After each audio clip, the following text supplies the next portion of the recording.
Assalamualaikum teman-teman. Hari ini kita akan memasak kue klepon.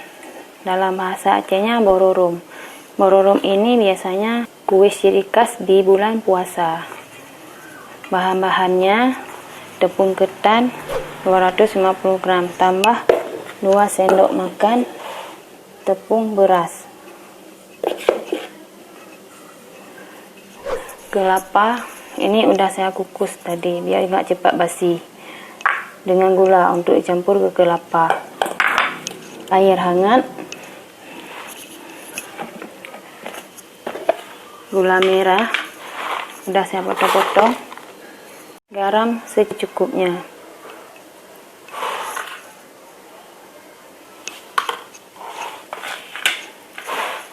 Oh ya teman-teman, jangan lupa airnya dipanaskan dulu untuk merebus bororom ini. Sekarang kita aduk dulu tepungnya. Tambahkan air sedikit demi sedikit.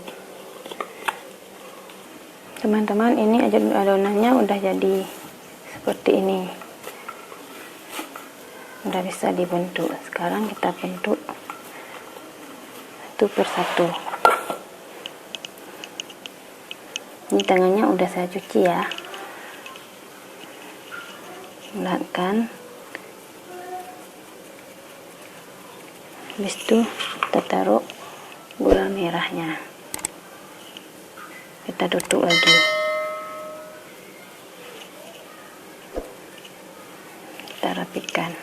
Bulatkan lagi.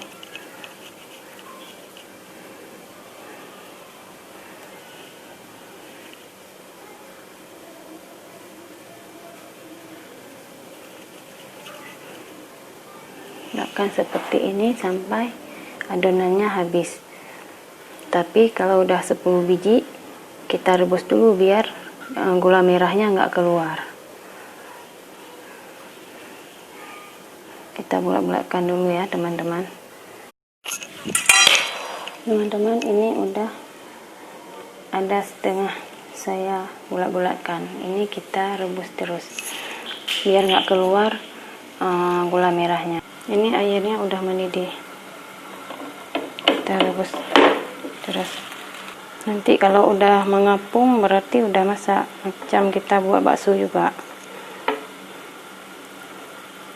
Oke teman-teman, ini kita tunggu dulu sampai mengapung. Ini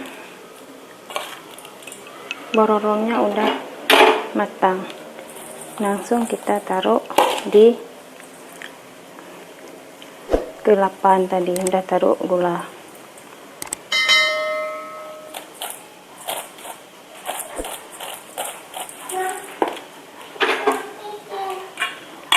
Oke teman-teman, ini dia yang udah jadi bororomnya atau kue klepon.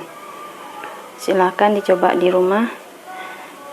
Jangan lupa like, komen, dan subscribe ya. Terima kasih sudah menonton. Assalamualaikum.